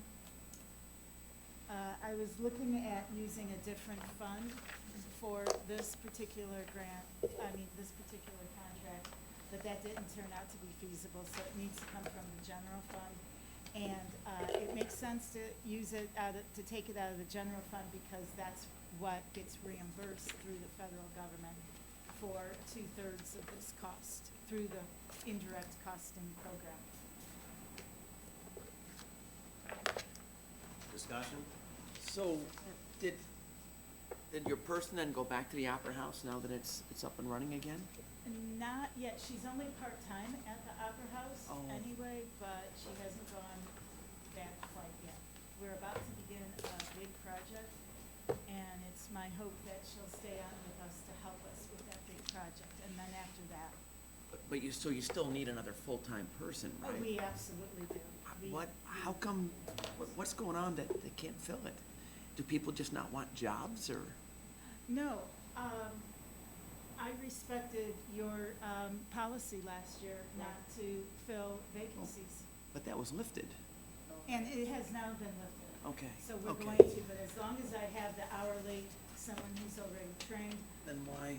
and we're about to begin this big project that we're under a real tight timetable to get it done, might as well keep using someone who's familiar. Oh, I'm just, I've got no problem with it. I'm just like, absolutely, going to be advertising this position. I'd just be sad if people, we can't fill a job, that's No, all, you no, know, it's we- like, We definitely need to. cause we hear that with the jail and all the other stuff, it's like, Probably waiting till budget. okay. No, Oh, you're gonna hire them right away? we're gonna be advertising this position. Oh, okay, great. I mean, it's a vacant position, it's already budgeted for. We're just saving money right now by not paying Thank you. it out. That's what we like to hear.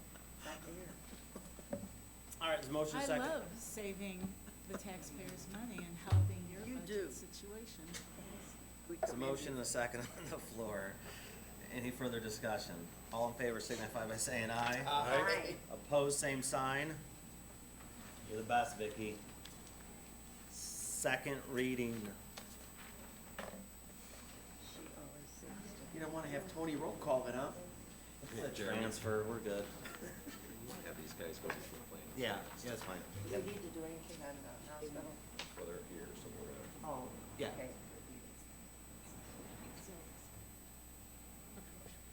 you have a report? Does he know that?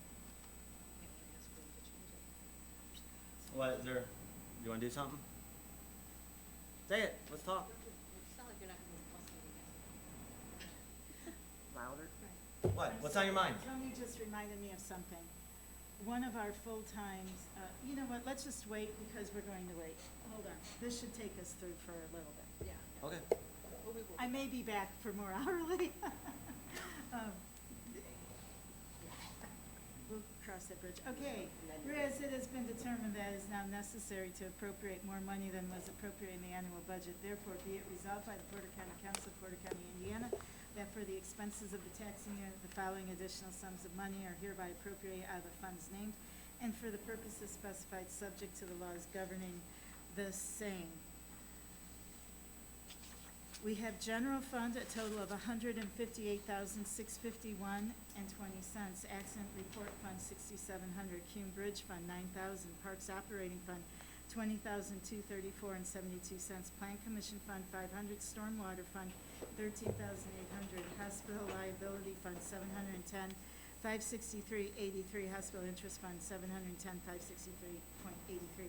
Foundation holding fund, $3 million. Foundation budget fund, $3 million. Coroner fatality review fund, a total of $3,200, and soil conservation fund, $20,460, and that concludes second reading.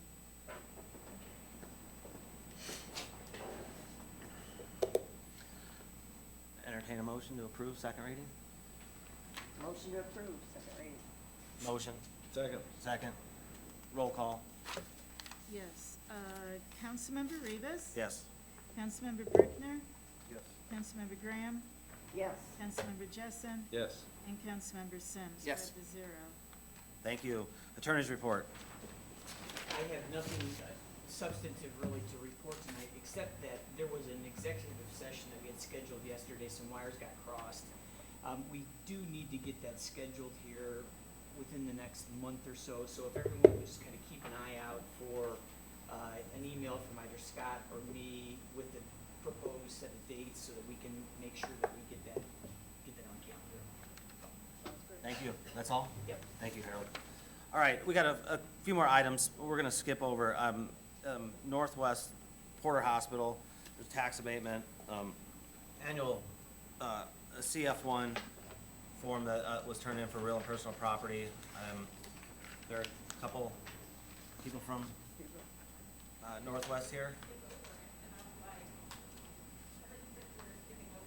Oh, no, you're like, I just sat through all of that.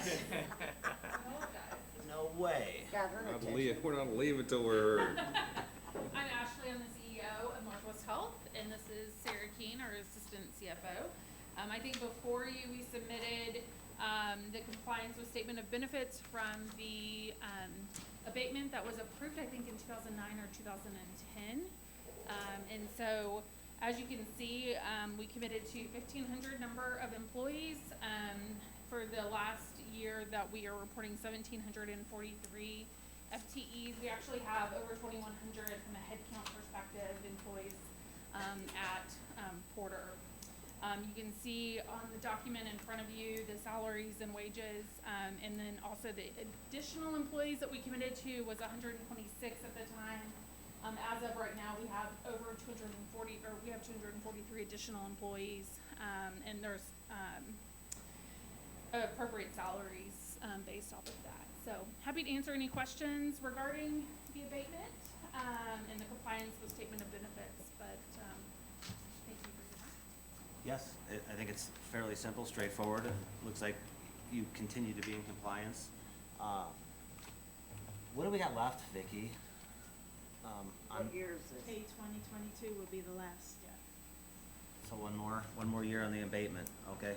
And there's been no problem since you guys have been coming up here. I know you're new, and welcome. I'm back. You're back. I'm back, so I was the COO before, and so I've been You back. were the CFO. I was the COO, Chief Operating Okay. Officer, so, until about 17, went next door to LaPorte and Stark counties, and then came back a couple of months ago. All through Northwest Health Organization? Okay. Anybody have any questions? Harold, I would just maybe make a motion to, what do you, I think it'd be, I don't think it's necessary to vote on it, but I don't think it would hurt either, so it's probably not a bad Just to idea. acknowledge making a motion to recognize their compliance? Yeah. You know, if somebody wants to make a motion to recognize their compliance of the CF1 form. I'll make that motion. Motion. Second on the floor, all in favor of, Northwest/Porter Hospital being in compliance, signify by saying aye. Aye. Aye. Opposed, same sign.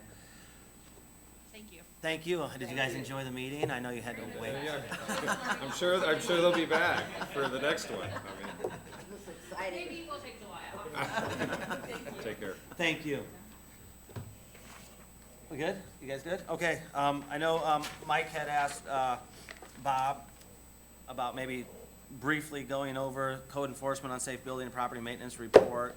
So, it's, 7 o'clock. I think the College World Series game is on right now, so. I would be as brief as you want me to be. Not to speak on behalf of the board, but I'm guessing that most people aren't at all familiar with what the process is. So I think a good overview would be beneficial, and to let everybody know how the county is handling these blighted or unsafe properties would be helpful for us all. I have no problem with us having people in front of us explaining things. Sure. All right, I mean, I'll try to be brief on this. Hold on, Sylvia, No. you good? Okay. Yes, Bob. What I handed you is our ordinance that deals with unsafe buildings, and I also handed to you our ordinance, it's the property maintenance ordinance on that. Unsafe building, as you would see on that particular ordinance, it refers to IC code 36-7-9. That is a 30-page document that I gave you. It's at the back of that. Basically, that 4 or 5-page ordinance we have does nothing but reference the state code. So that is exactly what we have to follow if we want to do unsafe building in that. So I just want to go over a few things. We do have one person that covers the entire unincorporated area of the county for code enforcement on that. We are complaint driven, and one of the things, I know there was a question on this, we do insist on names when the complaint comes in. And the reason is if we ever have to go in front of a court of law and we may need additional testimony, we need that person there. So that's why we do ask for it. It's not something we disclose readily, saying, oh, complaint. No, it's something we do not do. Do you have people that call in and don't give their name and then it just, We do, and I guess I'm gonna tell you that we don't really put it on a high priority list. That if we're in the area, we'll go look at it and we'll start investigating it, but we do really press to get the name of the people that do complain. And here again, it is kept, and I mean, if somebody came in and asked to see the file, we're not gonna give them that name. We're going to insist that they take us to court if they wanna really know who it is. Hey, Bob, is it purely complaint-driven? Is. So if there's no complaint, no matter what, Well, and the complaint could come from me. I'll give you an example. We did have one house, I was out riding my bike, and I stopped on it to get a drink of water, and I turned around and looked, and it's like, wow. So I just went back to the office and said, check this out. And so, I mean, is that progressive? Yeah, okay, we are in certain situations, but for the most part, I'm gonna tell you, probably 80% is going to be complaint-driven. Do you ever have other departments, like, you know, a highway department, or someone driving down to do that too, or? Oh, yeah, highway department's given us a list of. Okay. So they all know that if they see something, Right. they have the ability to tell you guys, okay? Health department has called us and contacted us about certain things. Animal shelter has contacted us about certain things, so, I mean, yeah, sheriff's department could, for that matter? for that matter, yes. Yes. Councilman Now, Davis? I'm gonna tell you, we use the sheriff's department too, because if there is an unlicensed, unplated vehicle sitting in somebody's driveway and everything like that, it's real easy for the sheriff's department to take care of that versus us. So we will ask, I mean, if the sheriff's department is willing to cooperate and everything like that, we do use that.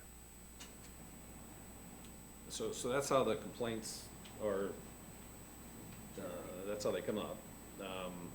How many, can you say, you mentioned on your ride you saw a wow.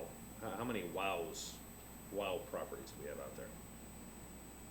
Is there a list of Unsafe sorts? buildings, we're starting to get down pretty fair amount. Now, I want to go back and give you a little history. The unsafe building ordinance was signed in 2005.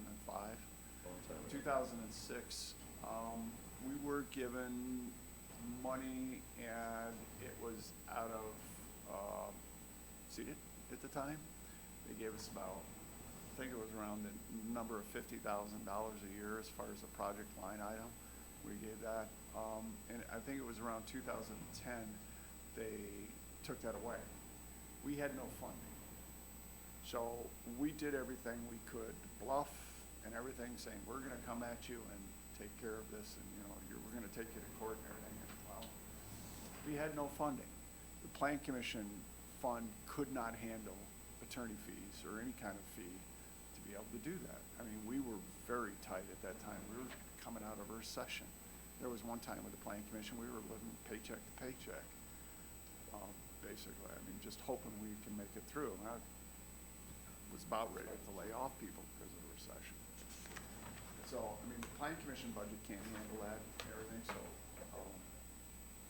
Has the funding changed since then? We have created the unsafe building fund, and with the permits and everything like that, a certain amount of the permit fees that we get for a single-family home or an accessory structure does go into the unsafe building fund on that.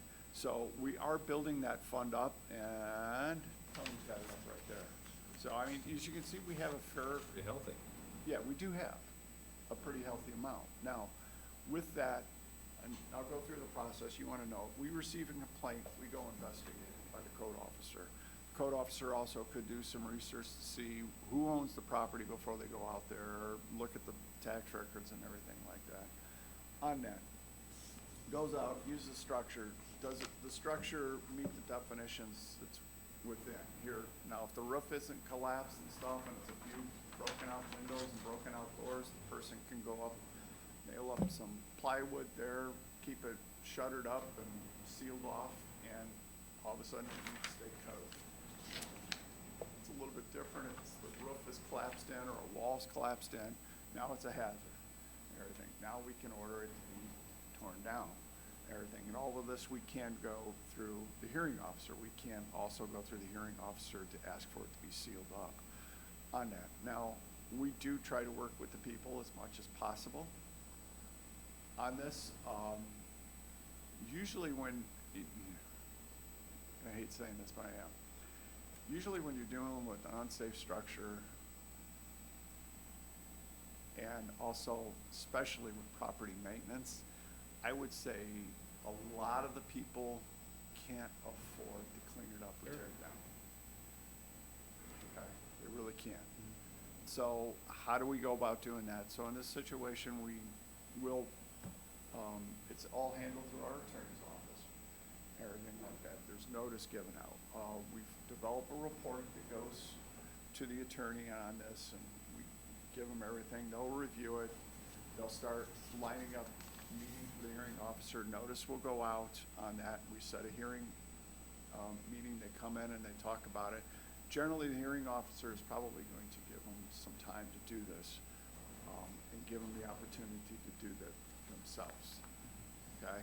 If they don't, within this timeline, get to it, then we'll schedule a second hearing, and then that's when it's usually ordered that we're gonna come in and tear it down. Now, another thing with the state law, we can do it with our own forces if it doesn't cost more than $10,000 to tear down. So far, what's helped that fund and everything build up and everything like that is Rich at the highway has agreed to do a number of these and everything like that, and we can get it done for under $10,000. No kidding. The property maintenance one is the one that's really gonna scare me. Now, we're doing that as, under the hearing officer now, as an unsafe premises, because we can get that moving along quicker. Prior, with property maintenance, if there was a lot of junk on the property, we would have to go in front of the courts. We were dealing in front of the courts. I can name cases better than 2 years. Because the court will hear it, I mean, it's trying to get it scheduled into the court. And they would set the hearing, the judge would almost definitely say how long you need. I mean, the first thing they're gonna look is make sure we gave them ample amount of time. We didn't violate any of their rights and everything like that. And then they were gonna ask them how much time you need, 60 days. That's pretty common, or 90 days. They'll say, okay, boom, here's your order, go clean it up.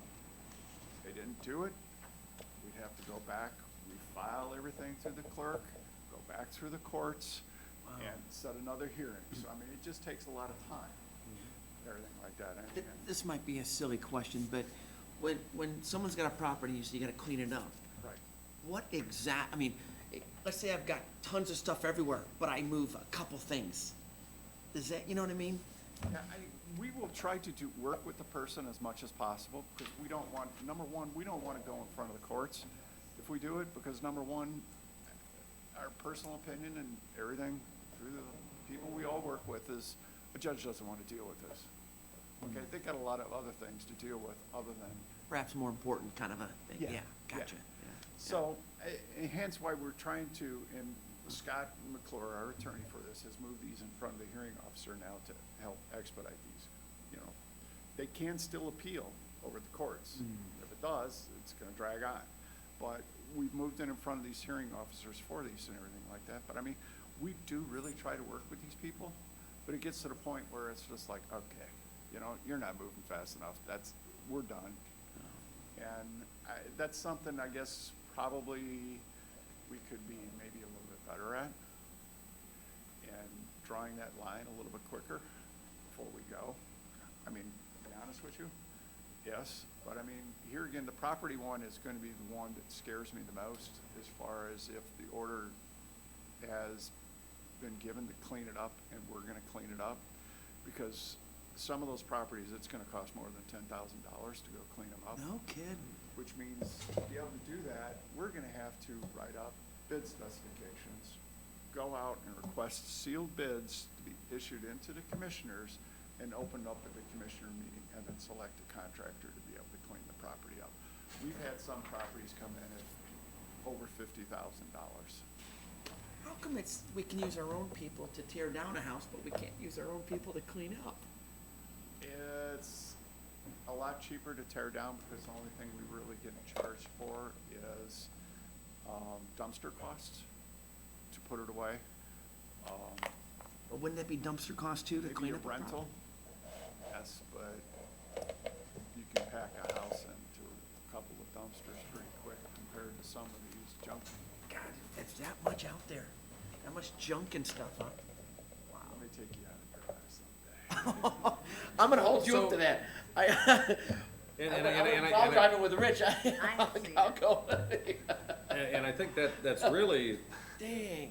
I think that's really the point, is to say, as we look at these properties, what can be done, or what, if anything, have we done? And Bob, you bring up a good point. Let's say hypothetically, there's a property that has boats and cars and campers and garbage dumped in a yard. You know, one tool you have in the toolbox is the sheriff. You said if it's unplated, whatever, the sheriff can come out. Have we done those types of things?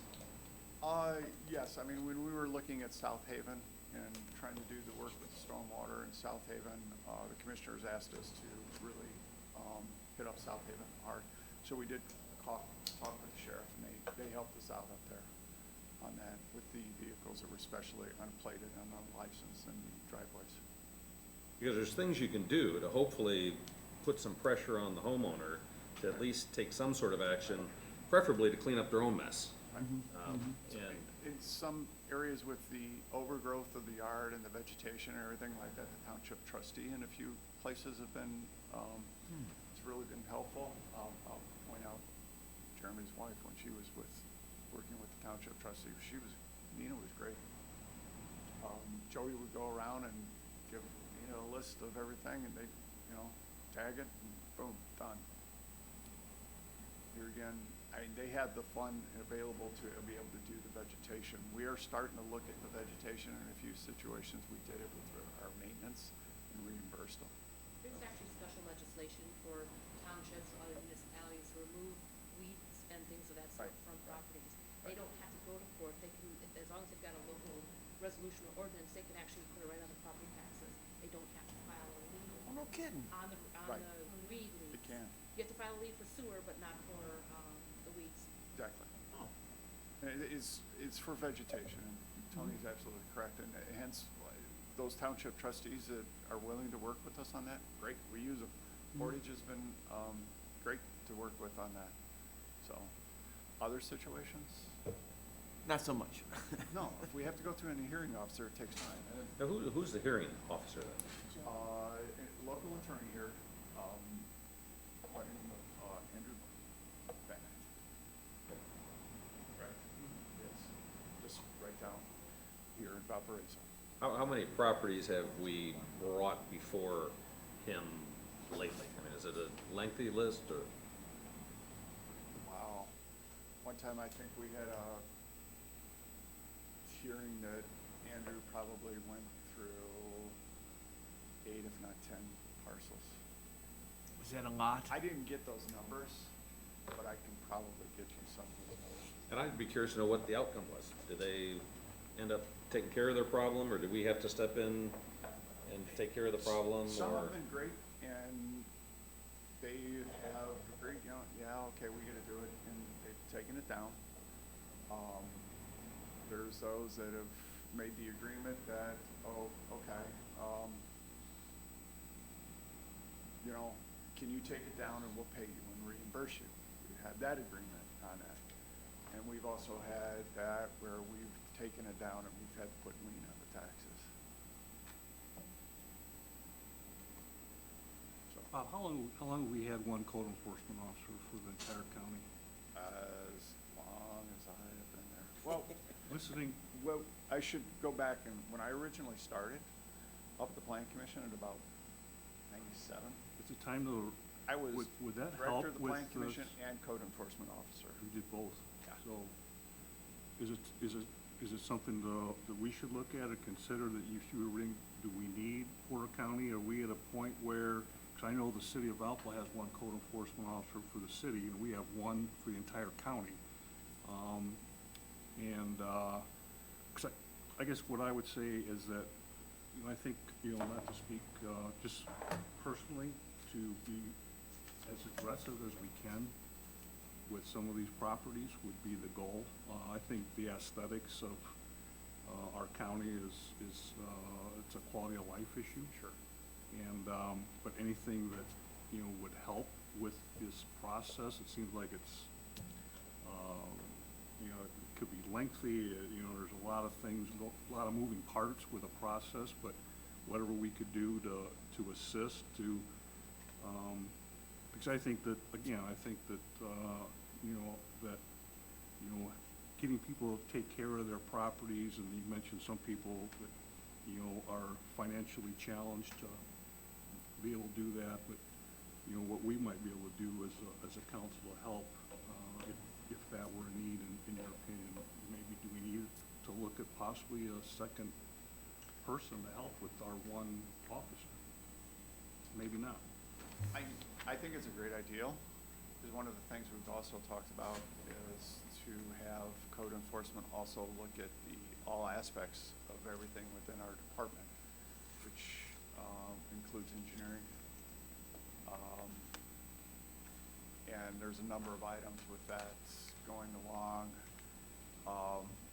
Mike Novotny and I have talked about that and kicked that around and everything like that, and help him out with investigations into soil erosion measures up and everything like that. We have an MS4 person, but she does a little bit of that, but it would also be nice to have a code officer going around doing that and being proactive on that. So, I mean, we have talked about it, but it's all trying to figure out the funding of it on that. And right now, our code officer comes out of the Plan Commission Fund, and I am just concerned as adding another salary into that Plan Commission Fund.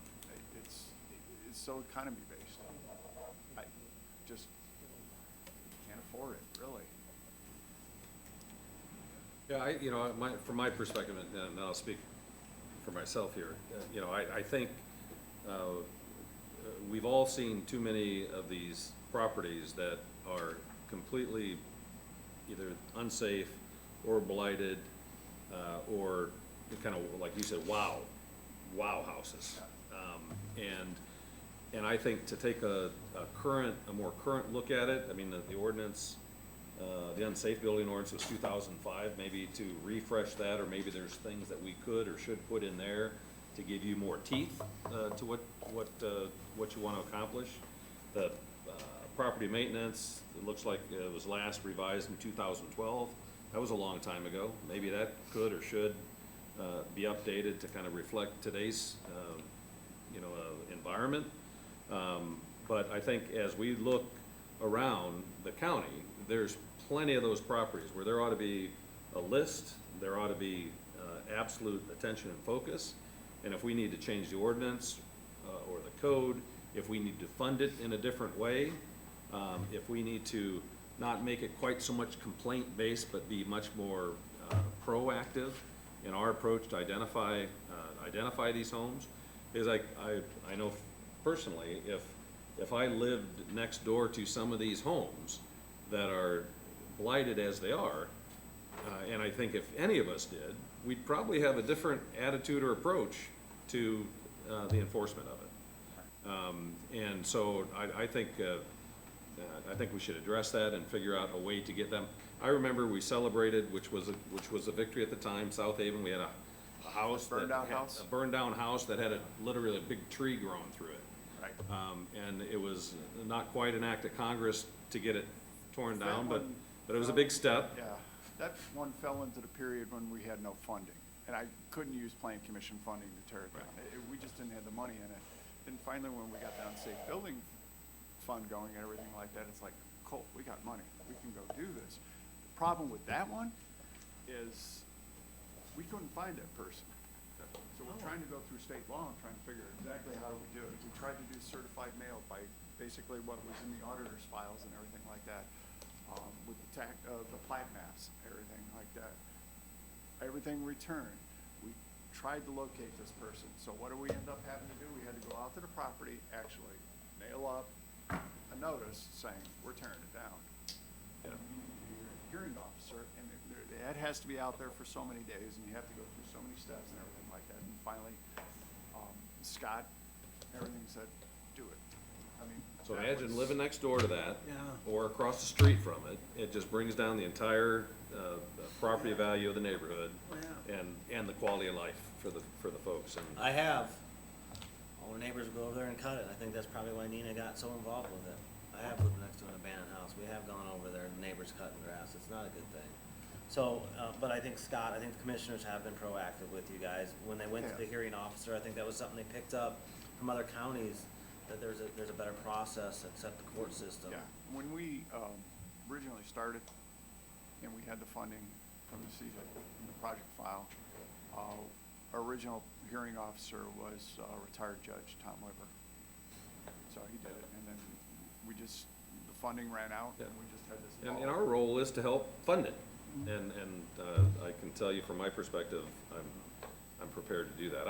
I think what might be helpful, Bob, I assume there is a list of properties that are questionable or that are on the radar? Yes. Can you send that to the council members? Sure. Have an idea of what we're looking at and what we're focused on? Probably something not to share out, but yeah. Well, I don't- that makes sense. One thing I would ask that Yeah. it doesn't get shared, I'll It's confidential. compile up a list and. Yeah, for our benefit only. Yeah, and I'm sure, like you said, you and Mike are looking at possibly, I mean, to me, it's not something I would say, let's jump and spend more money out of the general fund. As you heard today, we probably have to figure out how to pay for 4 new security guards out of there. So, but, as, you know, you found how to fund this through permits, so if that's something you guys seriously think you need, you know, to further, then I'm sure there's creative ways to come up with how to pay for it. Yeah, and that's one of the things I was thinking of, is maybe I can sit down with Scott and we can come up with a creative way. I don't know if it can be for next year's budget. We'll try. See what we can do. Perfect.